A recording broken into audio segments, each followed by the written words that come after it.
வணக்கம்.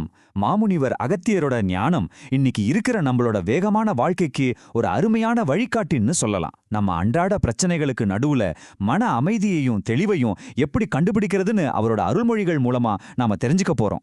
வாங்க, இந்த அற்புதமான பயணத்தை இப்ப நம்ம ஒன்னா சேர்ந்து தொடங்குவோம். நம்ம எல்லாருமே நம்ம மனசுக்குள்ள இந்த கேள்விய என்னைக்காவது ஒரு நாள் கேட்டிருப்போம் இல்லையா? வேலை, குடும்பம், சமூகம்னு ஒரே ஓட்டமா ஓடிட்டு இருக்கோம். இதுக்கு நடுவுல உண்மையான மன அமைதிங்கிறது எங்க இருக்கு? இந்த கேள்விக்கு சித்தர்களுக்கெல்லாம் தலைவரான அகத்தியர் ஒரு ஆச்சரியமான ஆனா ரொம்ப ஆழமான ஒரு பதில காட்டுறார். ஆமாங்க, அந்த பதில தரப்போறவர் தான் அகத்திய மகரிஷி. பாருங்க, ஆயிரக்கணக்கான வருஷங்களுக்கு முன்னாடி அவர் சொன்ன விஷயங்கள் இன்னைக்கு நம்மளோட மாடர்ன் லைஃப் பிரச்சனைகளுக்கு கூட ஒரு தெளிவான தீர்வா இருக்கு. அது என்னன்னு பார்க்கலாமா? சரி, அப்போ அந்த அமைதியை நோக்கிய முதல் படி என்ன? அகத்தியர் என்ன சொல்றார்னா, அந்த அமைதி வெளியில எங்கேயோ இல்ல, அது நம்ம பார்வையில தான் இருக்கு. நாம இந்த உலகத்தை பார்க்கிற விதத்தை கொஞ்சம் மாத்தினாலே போதும், மத்ததெல்லாம் தானா மாற ஆரம்பிக்கும். அகத்தியர் ரொம்ப ஆணித்தரமா ஒரு விஷயத்த சொல்றாரு. மனுஷனோட எல்லா பிரச்சனைகளுக்கும் மூல காரணம் ஒன்னே ஒண்ணுதான். நம்மள படைச்ச அந்த இறைசக்தியை மறந்துட்டு மத்த உலக விஷயங்களுக்கு பின்னாடி ஓடுறது. இந்த ஒரு மறதிதான் நம்மள எல்லா விதமான குழப்பத்திலையும் தள்ளுது. அப்போ இதுக்கு தீர்வு என்ன? அது ரொம்ப ஆழமானது, ஆனா அதே சமயம் ரொம்ப எளிமையானது. நம்மள சுத்தி இருக்கிற ஒவ்வொரு உயிர்லையும் ஒவ்வொரு பொருள்லையும் அந்த இறைவனோட ஒரு அம்சத்தை பார்க்க ஆரம்பிக்கணும். இந்த ஒரு பார்வை மட்டும் நமக்கு வந்துட்டா போதும், நம்ம மனநிலையும் மாறும், இந்த உலகமும் நமக்கு வேற மாதிரி தெரிய ஆரம்பிக்கும். ஓகே, இப்போ நம்ம உள்மன பார்வைய மாத்தியாச்சு. அடுத்து என்ன? அதை எப்படி செயல்ல காட்டுறது? அகத்தியர் சொல்றாரு, அதுக்கு பேரு தான் கருணை. அன்புங்கிறது மனசுல இருந்தா மட்டும் பத்தாது, அது நம்ம செயல்கள்ல வெளிப்படணும். ஒரு பசுவுக்கோ நாய்க்கோ இல்ல மொட்டை மாடியில இருக்கிற பறவைகளுக்கோ நாம கொஞ்சம் சாப்பாடு வைக்கும்போது அது வெறும் உதவி கிடையாது. அகத்தியர் சொல்ற மாதிரி அது நம்ம ஆன்மாவுக்கே கிடைக்கிற அமைதி. இந்த சின்ன செயல் நம்ம மனசுல கருணையை வளர்த்து நம்மளோட டென்ஷனை குறைக்குது. பாருங்க, நாம கொடுக்கறது வெறும் உணவு தான், ஆனா நமக்கு திரும்ப கிடைக்கிறது விலை மதிப்ப முடியாத மன அமைதி. வாயில்லா ஜீவன்கள் மேல காட்டுற அதே கருணைய சக மனிதர்கள் மேலயும் காட்டணும்னு அகத்தியர் வழிகாட்டுறாரு. குறிப்பா ஏழைகளுக்கும் கஷ்டப்படுறவங்களுக்கும் உணவு கொடுக்கறதுங்கிறது ஒரு சாதாரண உதவி இல்ல, அது ஒரு புனிதமான கடமை. அது எல்லாத்த விட உயர்ந்த புண்ணியம்னு சொல்றாரு. இந்த உன்னதமான செயலுக்கு பேரு தான் அன்னதானம். ஏன் இது தானங்கள்லயே ரொம்ப சிறந்ததா சொல்லப்படுதுன்னா, பசியோட இருக்கிற ஒருத்தருக்கு நம்ம உணவு கொடுக்கும்போது அந்த நேரத்துல அவங்க உயிரையே காப்பாத்துறோம். இது நம்ம கர்ம வினைகளை சுத்தம் செஞ்சு வேற எதுலையுமே கிடைக்காத ஒரு மன நிறைவை நமக்கு கொடுக்கும்.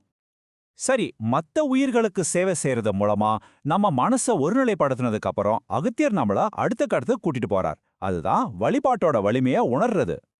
அகத்தியரோட வழிகாட்டுதல் படி வழிபாடு எங்கிருந்து தொடங்குது தெரியுமா? நம்ம வேர்கள்ல இருந்து தான். முதல்ல நம்ம முன்னோர்களை நினைச்சு வழிபடணும். அடுத்து நம்ம குலதெய்வத்தை வணங்குறது ரொம்ப ரொம்ப முக்கியம். ஏன்னா இவங்க தான் நம்மளோட பாதுகாப்பு கவசம் மாதிரி. இந்த கடமைகளெல்லாம் நம்ம முழு மனசோட செய்யும்போது அவங்களோட ஆசீர்வாதம் நம்ம வாழ்க்கையில இருக்கிற எல்லா தடைகளையும் நீக்கும். நாம தனியா சாமி கும்பிட்றதுக்கே இவ்ளோ சக்தி இருந்தா, பல பேர் ஒன்னா சேர்ந்து ஒரே நோக்கத்துக்காக பிரார்த்தனை செஞ்சா அதோட சக்தி எப்படி இருக்கும்னு யோசிச்சு பாருங்க. அகத்தியர் சொல்ற அந்த கூட்டு சக்தியை பத்தி இப்ப நாம பார்க்கலாம். ஒருத்தர் தனியா தவம், தியானம், யோகா செய்யறது எல்லாமே ரொம்ப நல்ல விஷயம்தான். அது அவங்களோட ஆன்மீக வளர்ச்சிக்கு நிச்சயமா உதவும். ஆனா அகத்தியர் சொல்றாரு, இது எல்லாத்த விட பல மடங்கு சக்தி வாய்ந்த ஒரு விஷயம் இருக்கு. அது என்ன தெரியுமா? ஆமா, தனிப்பட்ட சாதனைகளை எல்லாம் விட பல பேர் உண்ணா சேர்ந்து ஒரே ஒரு நோக்கத்துக்காக பிரார்த்தனை செய்யும்போது அதோட சக்தி பல 100 மடங்கு அதிகமாகுது.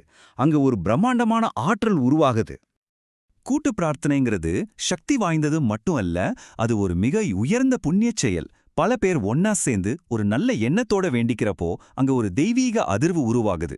இது எப்படின்னா, பல மெழுகுவர்த்திகள் ஒன்னா சேர்ந்து ஒரு பெரிய ஒளியை உருவாக்குற மாதிரி. இந்த கூட்டு பிரார்த்தனையோட உச்சகட்ட பலன் என்னன்னு கேட்டா நீங்க ஆச்சரியப்பட்டு போவீங்க. அது நமக்காக மட்டும் இல்லைங்க. அகத்தியர் என்ன சொல்றார்னா, இந்த உலகமே பெரிய பெரிய பேரழிவுகள்ல இருந்து தப்பிக்கிறதுக்கு காரணமே இந்த மாதிரி எங்கேயோ நடக்கிற கூட்டு பிரார்த்தனைகள் தானா. யோசிச்சு பாருங்க, அதோட சக்தி எவ்ளோ மகத்தானதுன்னு. இதுவரைக்கும் நம்ம பார்த்த அகத்தியரோட போதனைகளை எல்லாம் ஒன்னா சேர்த்து நம்ம வாழ்க்கையில ரொம்ப சுலபமா பயன்படுத்தக்கூடிய ஒரு வழிகாட்டியா இப்ப பார்க்கலாம். அகத்தியர் காட்டுற பாதை ரொம்ப தெளிவானது, ரொம்ப எளிமையானது. 3 விஷயம்தான். 1, எல்லா உயிர்கள் மேலையும் அன்பை காட்டுங்க. 2, நம்ம வேர்களான முன்னோர்களையும் குலதெய்வத்தையும் பக்தியோட வணங்குங்க. 3 தனிப்பட்ட மற்றும் கூட்டு பிரார்த்தனையோட சக்திய முழுசா நம்பி செயல்படுங்க. இந்த 3 ஒன்னா சேர்ந்தா நம்ம வாழ்க்கை நிச்சயம் ஒரு அர்த்தமுள்ளதா மாறும். கடைசியா இந்த ஒரு கேள்வியோட நான் உங்களை விட்டுட்டு போறேன். நீங்க செய்யற ஒரு சின்ன கருணை செயல், நீங்க சொல்ற ஒரு சின்ன பிரார்த்தனை, இது உங்களை மட்டும் இல்ல, இந்த ஒட்டுமொத்த உலகத்தையுமே மாத்திர சக்தி கொண்டதுன்னு நீங்க உணர்ந்துட்டா உங்க ஒவ்வொரு நாளும் எவ்வளவு அர்த்தமுள்ளதா இருக்கும். இத பத்தி கொஞ்சம் சிந்திச்சு பாருங்க. நன்றி.